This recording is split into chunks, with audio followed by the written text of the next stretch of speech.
Hey guys, my name's Neil, aka Sayers13. I'm a friend of David's. I have been for a while. He was actually one of the first few people that I started becoming friends with here on YouTube. Um, this is a while back, almost I'd say a year ago at least. Um,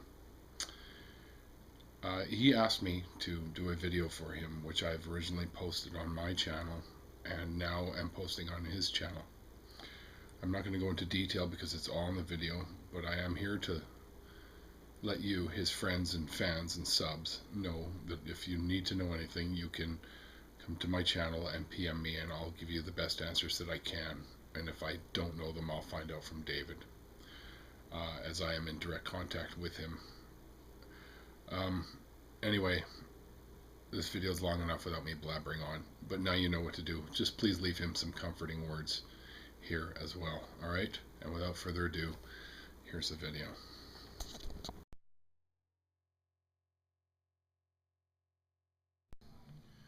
YouTube, Sayers13 here.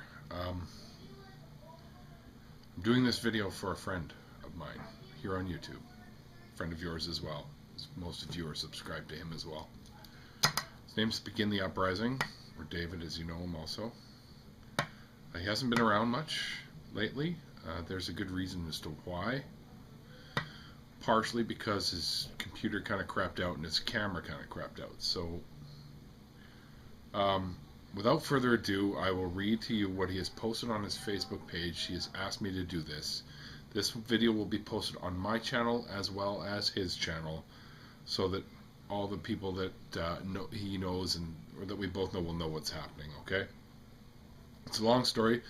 I'll do my best to read it. Anyways, you'll understand after you hear this, okay? On February 21st of this year, my father was admitted to Memorial Hospital.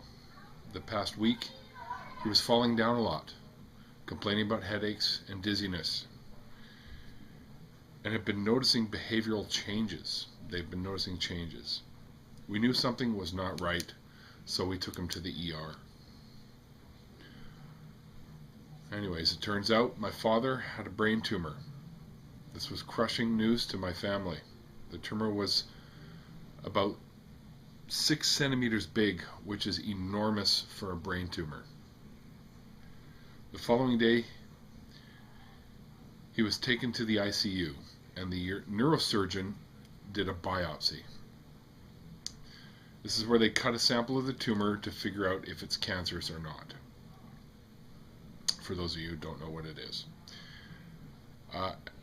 As the days have passed, we have visited my dad every day.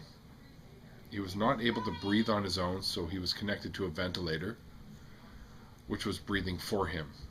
Occasionally, we would wake him up because he was sedated, so the swelling in his brain would go down. To see how he was doing. They'd wake him up to see how he was doing. He was not responsive, and we thought he was brain dead. I was praying that I would at least get one more chance to talk to him again, to tell him that he was my hero, and that I loved him so much. I know where he's coming from here. I knew that this was the end, but I didn't want to believe it. You would never think that something like this could happen to you or your parents. Well, I learned that anything is possible. We waited a couple of days to see the biopsy results. And when we saw them, our hearts dropped. They figured out what kind of brain tumor it was. The tumor is called glioblastoma multiforme, which is the worst brain tumor there is, and it is cancerous. It's on the right side of his brain, which is the part where your emotions and behavior are. 1 out of 50,000 people get this rare tumor, and it is the most aggressive, and it's at stage 4, meaning that it's at the worst, that it's the worst of the worst situation for him. Anyways, the worst brain tumor and at the worst stage. There is no cure for this form of brain cancer. Since this is the most aggressive tumor, it will never go away. It will just regrow in a matter of months, as if they were to remove it. We've talked to the neurosurgeon that performed the biopsy, and he apologized for everything that we are dealing with, and he gave my dad a maximum of 6 months to live. Seeing him the way he is now, we know that he probably only has about 6 days remaining. He gave us 2 possible choices. We can have more surgery by cutting out his frontal lobe and try to temporarily shrink the size of the tumor, which is a very risky surgery, and the doctors don't even know if it would help. Being a risky procedure with an unknown result, we decided against it. The other option is just to take the breathing tube out and see what happens next.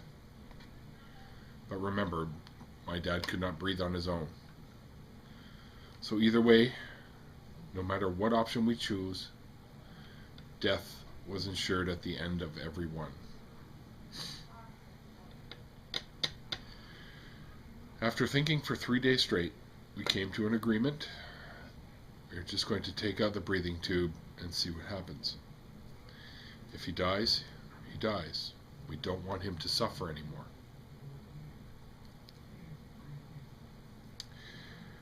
Yesterday, a miracle happened. He started breathing on his own. We were all shocked. We had the chance to take out the breathing tube, and we did. He was breathing on his own. He could even talk, even though it was only murmurs because his voice was so weak. It was better than nothing. We all saw him and talked to him, and he still remembered who our family was, and he still had his old sense of humor, which was giving us some comfort, or slight comfort, but still remembering that death was soon. I couldn't believe it. My prayers had been answered. I got one more chance to talk with my dad, which was the only thing I wanted. I told him that I will always love him. He was always my favorite, and that I was proud of him. He always bragged about me, so now is my chance to brag about him. I had the most amazing father, and I told him that. We all went home, happy with the results. Then today happened, which is why I'm writing this long story. I went to see him today, and he is pretty much brain dead. He only spoke a few times, but one of the last things he told me is he was proud of me, and that he loved me so much that I can never imagine. I spilled my heart out to him, and I told him he was the best father anyone could have, and that I loved him. And all these things I can say right now in this story. He maybe has a week left to live, and they are taking him to the hospice, which is a home where they give them pain relief and the utmost care all the time before people pass away. My dad went through it as well. Later on tonight, he will stay there until he dies, which should be soon, or which will be soon. I'm writing this because my dad always bragged about me.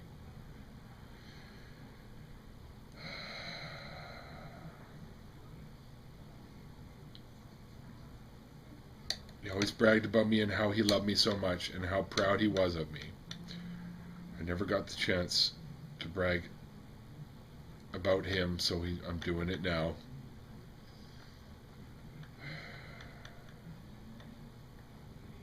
He was my hero, my Superman, and my inspiration. He has done so much for me, and everything that he has done in his life was for me. He pretty much lived, worked, and went out of his way just for me. I can never explain how much I appreciate him, and how much he means to me, and how much I love him. He says that I could never imagine how much he loved me. Well, he could never imagine how much I love him, and he will never know. So I'm going to start concluding this. We never knew he had brain cancer. And he has been having it for 2+ years. My family and I found all this out only a few weeks ago. So it's like running into a brick wall. It all happened so suddenly. Everybody loves their parents, I know, but not everyone tells them that they love them as much as they should.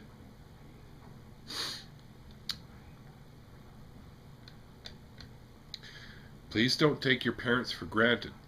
You never know what could happen to them.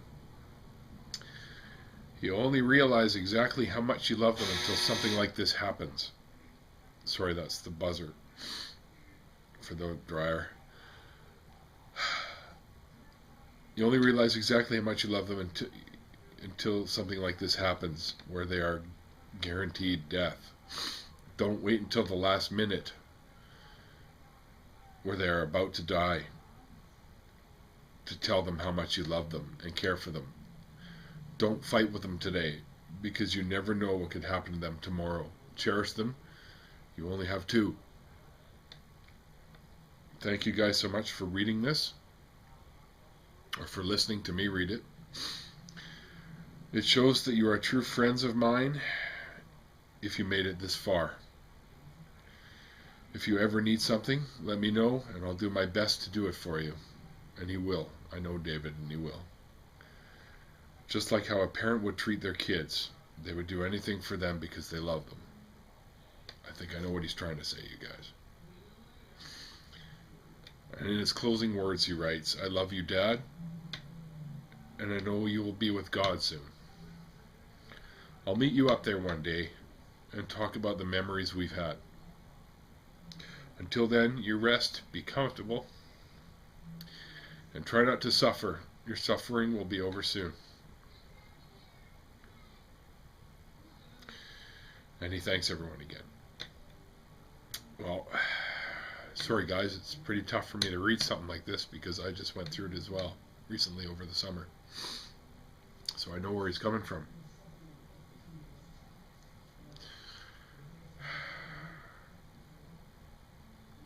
David's basically been away from YouTube because of this and because of some other issues with his dad that happened a little while back, a few months ago, which is all explained now because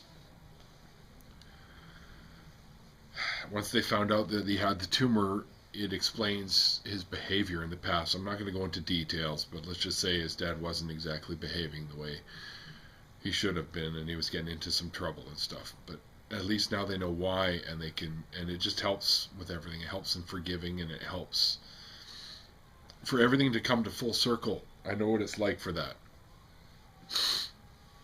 It happened with my dad and his family as well, and everything finally came, and there was acceptance and apologies and all sorts of stuff before my dad passed away. So it's fortunate, as it was for my dad, for David and his dad as well, that everything be forgiven and that their love for each other is expressed, which is very, very important. I was lucky enough to have that opportunity with my dad too before he passed, and David also got the miracle that he wanted to with his dad. He got the time to spend with him and tell him what he meant to him as well. So David, you know how I feel. If I was there, if I could give you a hug, brother, I would. Unfortunately, I can't be there. One day soon, we'll meet, have a couple of beers, and talk about our dads. Stay strong, man. You got to be there for your family. It's tough, but it's doable. I know. I've been there. It's going to be hard, but you can make it, man. Just remember that. You got friends like me and everyone else that sees this that's going to leave you the wishes, the condolences after seeing this. We're all here for you, okay? So don't forget that. All your favorite subscribers, all your friends that you've made on YouTube, like myself, T-Bert, and whatnot, we're all here, brother.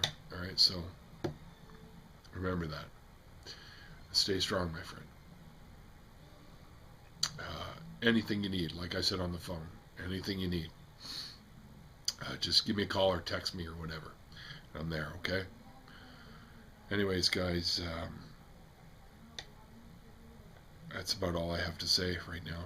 So, if you're watching this on my channel, stop by his channel. Let's Begin the Uprising. I'll put an annotation here.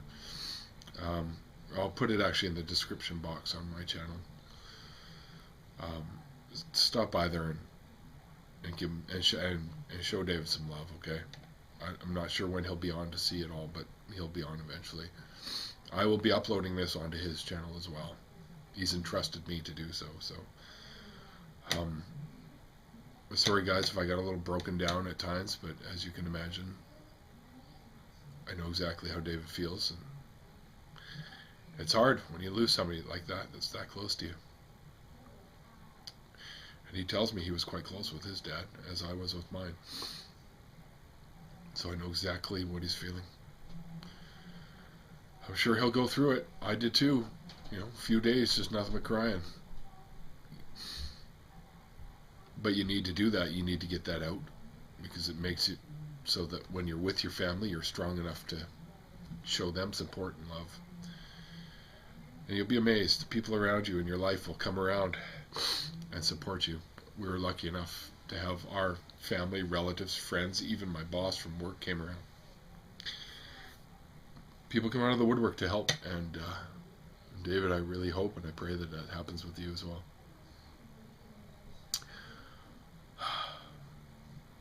Stay strong, my friend. We've all got your back. Don't forget that. And that's it for me. Cheers, 13.